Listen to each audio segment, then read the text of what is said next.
लक्ष्मी माता. श्री गुरु चरित्र कथासार. अध्याय 8. मतिमंद विप्रपुत्रांवर कृपा केली. श्री गणेशाय नमः. नामधारक सिद्धांना म्हणाले, महाराज, आपण मला गोकर्ण महिमा सांगितलात. आता श्री गुरु श्रीपाद तेथे किती वेळ काळ राहिले, त्यानंतर ते कोठे गेले याविषयी काही सांगा. सिद्ध म्हणाले, श्रीपाद यती गोकर्णास 3 वर्षे गुप्तपणे राहिले. त्यानंतर लोकोपकारार्थ श्रीशैल पर्वतावर गेले. तिथे 4 महिने वास्तव करून कृष्णा गोदावरीच्या संगमावर असलेल्या कुरवपुरास गेले. तिथे त्यांची खूप प्रसिद्धी झाली. भाविक भक्त आणि साधुजन यांच्या दर्शनासाठी येत असत.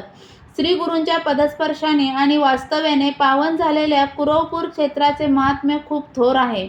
जे भाविक तेथे जातात, श्री गुरूंची मनोभावे आराधना करतात, त्यांना श्रींच्या प्रसादाने सर्व प्रकारची सांसारिक सुखे प्राप्त होतात. असो, कार्यासाठी मनुष्य देह धारण केलेल्या श्री गुरु श्रीपादांनी तिथे अनेक लीला केल्या. त्यापैकी एक लीला मी तुम्हाला सांगणार आहे, ऐका. कुरवपूर येथे एक वेदशास्त्र संपन्न विद्वान ब्राह्मण राहत होते. अंबिका या यांच्या पत्नी. त्या सुशील, सदाचारी व पतिव्रता होत्या. त्यांची मुले जगत नसत. त्यासाठी त्या दाम्पत्याने अनेक उपाय केले. पुढे 9 सायासांनी त्यांना एक पुत्र झाले, पण ते मंदबुद्धीचे होते. मातापित्यांनी त्यांची मुंज केली. मग त्यांच्या विद्याभ्यासाला सुरुवात झाली. पिताजींनी त्यांना शिकवण्याचा हर प्रकारे प्रयत्न केला, पण अभ्यासात प्रगती होईना.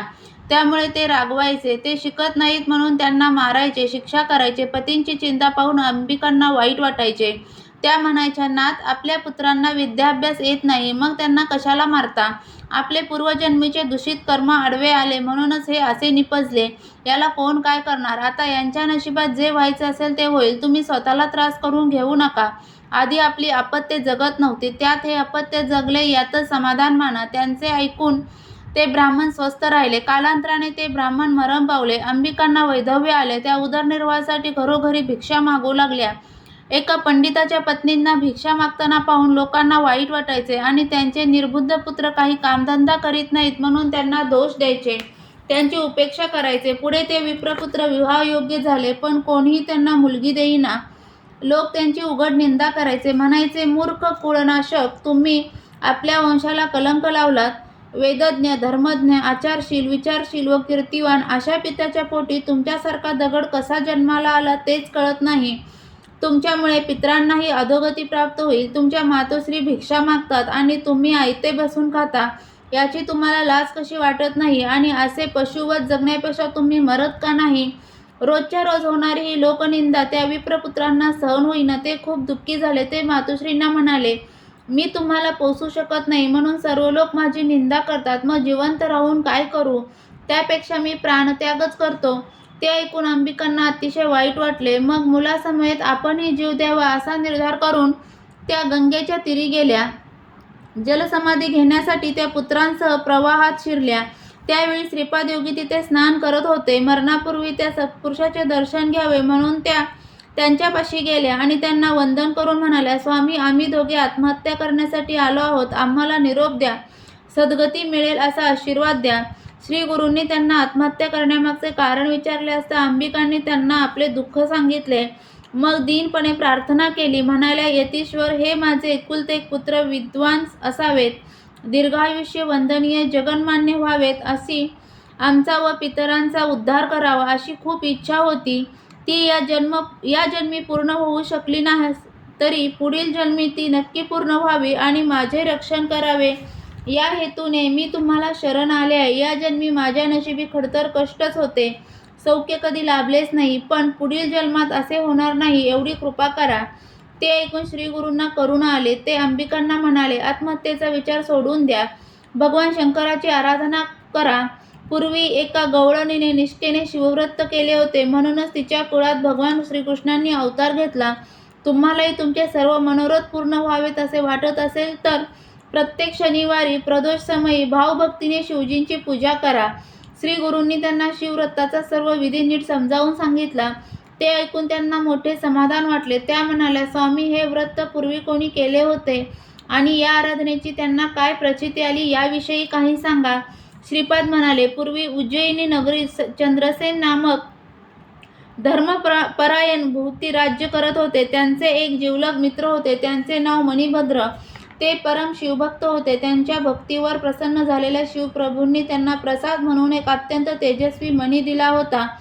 तो सर्व कामना पुरवणारा चिंतामणीच होता जणू. त्याचा दिव्य प्रकाश पडताच लोखंडाचेच नव्हे तर पाषाणाचेही सुवर्ण होत असे. मणिभद्र आणि चंद्रसेन दोघेही तो मणी गळ्यात धारण करत असत. त्या मण्याची कीर्ती सर्वदूर पसरली होती. त्यामुळे देशोदेशीचे राजे व महाराजे तो मणी प्राप्त करण्यासाठी आपापल्या परी प्रयत्नशील होते. त्यासाठी वाटेल ती किंमत देण्यास तयार होते. पण त्या भूपतींनी कोणालाही दाद लागू दिली नव्हती. अशा प्रकारे समजुतीचा मार्ग खुंटला तेव्हा इतर राजांनी बऱ्या बोलाने मणी द्यावा, नाहीतर आम्ही युद्ध करून तो हिरावून नेऊ, अशा प्रकारे धमक्या दिल्या. चंद्रसेन पराक्रमी होते. ते अशा धमक्यांना भीक घालणारे नव्हते. शेवटी व्हायचे तेच झाले. सर्व राजांनी एकत्र येऊन उज्जयिनीवर आक्रमण केले आणि नगराला चहूकडून वेढले. आक्रमणाचे वृत्त कळूनही चंद्रसेन डगमगले नाही. त्यांनी तो दिव्य मणी गुप्तस्थानी सुरक्षित ठेवला आणि आपल्या सैन्याला योग्य त्या सूचना देऊन नगर रक्षणार्थ व्यूहरचना केली. त्या दिवशी शनिवार होता आणि तिथी होती त्रयोदशी. शनिवारी प्रदोषकाळी शिवपूजन करणाऱ्या त्या राजांनी त्या दिवशीही आपले व्रत मोडले नाही. ते निशंक मनाने शिवालयात गेले आणि महाबळेश्वरांची यथासांग पूजा अर्चा केली. देवदर्शनासाठी आलेल्या काही गवळणींनी त्या पूजेचा मनपूर्वक आनंद घेतला. त्यांच्या मुलींनीही ती पूजा पाहिली.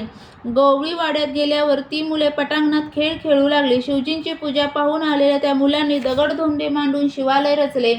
त्यात शिवलिंग म्हणून एक गोल दगड ठेवला. पत्री व फुले गोळा करून त्या शिवलिंगाची पूजा केली. रात्रीची जेवायची वेळ झाली. गवळणी मुलांना हाका मारू लागल्या. तेव्हा खेळणारी मुले आपापल्या घरी गेली. पण एक मुलगा त्या पूजेमध्ये इतका रममाण झाला होता की आईने मारलेल्या हाका त्याला ऐकूच आल्या नाहीत. त्यामुळे ती रागावली. तावातावाने त्याच्यापाशी आली आणि कार्ट्या, तुला खेळापुढे दुसरं काही सुचतच नाही वाटतं, असे म्हणून मुलांनी मांडलेले दगडधोंडे विस्कटून दूर फेकून दिले आणि तनतनत निघून गेली. पूजास्थानाची दुर्दशा पाहून त्या गोपाळ बाळाला मूर्छाच आली. दुःख अनावर होऊन तो रडू लागला. आता प्राणत्यागच करायचा असा विचार करून तो घरी गेलाच नाही. लिंग म्हणून मांडलेल्या दगडाकडे पाहत तो शिवनाम घेऊ लागला. त्याची निर्वाणीची भक्ती पाहून भगवान शंकर प्रसन्न झाले. त्यांनी त्याच ठिकाणी एक रत्नखचित शिवालय उत्पन्न केले. त्यात रत्नमंडित शिवलिंग होते. याची प्रभा दश दिशांना पसरली होती. शिवजींनी गोप बाळाला प्रत्यक्ष दर्शन दिले. त्याला आपल्या हृदयाशी धरले व म्हणाले, बाळ, तुझ्या भक्तीवर मी संतुष्ट आहे, वर माग. तेव्हा तो म्हणाला, देवा, माझ्या आईने तुमची पूजा उधळून लावली म्हणून तुम्ही रागवू नका, तिला क्षमा करा. तेव्हा त्याचा भोळा भाव पाहून ते म्हणाले, बाळ, तुझ्या आईवर मी अजिबात रागवलेलं नाही. तिने प्रदोष समयी माझी पूजा पाहिली आहे, त्यामुळे तिला देवजननी म्हणून सन्मान प्राप्त होईल. तिच्या उदरी भगवान विष्णू अवतार घेतील. तुझ्या सर्व इच्छा पूर्ण होतील. तुझ्या वंशाची भरभराट होईल. वरदान देऊन शिवजी लिंगस्थानी गुप्त झाले. महादेवांनी निर्माण केलेल्या या शिवमंदिराची दिव्य प्रभा पाहून लोकांना सूर्योदय झाला असेच वाटले. ते पाहण्यासाठी सर्वांनी एकच गर्दी केली. चंद्रसेनही तिथे आले. त्यांनी गोप बाळाच्या भक्तीचे खूप कौतुक केले. ते वृत्त समजताच उज्जयिनीला वेढा घातलेल्या शत्रू राज्यांची मने पालटली. त्यांच्या अंतःकरणातील द्वेषभावाचे निरसन होऊन तिथे सद्भाव प्रकटला. त्यांनी चंद्रसेनाशी सख्य केलं. त्यांनी सर्वांना सन्मानाने नगरात आणले. ते अद्वितीय शिवालय पाहून आलेल्या सर्व राजांना अपार धन्यता वाटली. त्यांनी गोपबाळाला अनेक भेटवस्तू दिल्या आणि समाधानाने स्वस्थानी नेले. चंद्रसेनाची शनिप्रदोष पूजा सफल झाली. त्यांच्या राज्यावरचे मोठे संकट टळले. त्यांची सर्वत्र कीर्ती झाली. गोपबाळाने आपल्या आईला तिच्या पोटी नारायणांचा अवतार होणार असल्याचे सांगितले. तेव्हा तिला रडू आवरेना. शिवपूजन सोहळा पाहणे हेही किती पुण्यप्रद असते याची तिला प्रचिती आली होती. श्री गुरु श्रीपादांनी अंबिकांना शनिवारी प्रदोषकाळी शिवपूजन केल्याने काय सद्भाग्य लाभते हे उदाहरणासह सांगितले. मग आपला वरदहस्त त्यांच्या पुत्रांच्या मस्तकी ठेवला. त्यामुळे त्यांच्या ठायी वेदशास्त्रादिकांचे समस्त ज्ञान प्रकट झाले. ते महाविद्वान झाले. त्यांनी आपल्या पांडित्याने ब्रह्मवृंदांना आपलेसे केले. त्यांची मोठी कीर्ती झाली. ते सर्वांना पूज्य झाले. या चमत्काराने लोकांना मोठे नवल वाटले होते. श्रीपादांनी अंबिकांची इच्छा याच जन्मात पूर्ण केली होती. त्यामुळे श्री गुरु हेच भगवान शंकर आहेत अशी त्यांची निष्ठा बसली होती आणि श्री गुरु हेच त्यांचे सर्वस्व झाले होते. त्या नित्य प्रदोषकाळी त्यांचीच पूजा करत असत. पुढे त्यांच्या पुत्रांचा विवाह झाला. त्यांना पुत्र पौत्रादी सर्व सौख्य लाभले. गुरुकृपेने त्यांच्या आयुष्याचे कल्याण झाले. सिद्धयोगी नामधारकांना म्हणाले, श्री गुरु अतिशय कृपाळू आहेत आणि ते आपल्या भक्तांचे अहोरात्र रक्षण करतात. हे तुम्ही नेहमी लक्षात ठेवा. अध्याय 8 समाप्त. अध्याय 9 परीटांना वरदान. श्री गणेशाय नमः. नामधारक सिद्धांना म्हणाले, महाराज, श्रीपाद श्री वल्लभ पुरवपुरात असताना त्यांनी आणखी काय लीला दाखवल्या? सिद्धयोगी म्हणाले, तेथील वास्तव्यात श्रीपाद यती स्नानासाठी नित्य नदीवर जात असत आणि लोकाचाराला अनुसरून संध्या पूजादादी कर्मे करत असत. त्या गावात एक परीट राहत असत. ते भाविक होते आणि श्री गुरूंना पाहताच हातातले काम ठेवून साष्टांग नमस्कार करायचे. एके दिवशी ते वंदन करण्यासाठी आले असताना श्री गुरु त्यांना म्हणाले, तुमच्या भक्तीवर मी प्रसन्न आहे. तुम्ही कष्टाची कामे करता, त्यामुळे प्रत्येक वेळी मला नमस्कार केलाच पाहिजे असे नाही. ती आपुलकी पाहून परीटांना खूप बरे वाटले. संसार चिंता टाकून ते त्यांची सेवा करू लागले. मठांगण झाडणे, संडास मार्जन करणे आदी कामे ते आवडीने करत असत. वैशाख मासात त्यांनी एक अभिनव दृश्य पाहिले. एक यवन राजा आपल्या स्त्रियांसमवेत नौकाविहारासाठी आला होता. त्याच्या स्त्रिया दागदागिने घालून नटून थटून आल्या होत्या. त्या हसत होत्या, गप्पा गोष्टी करत होत्या.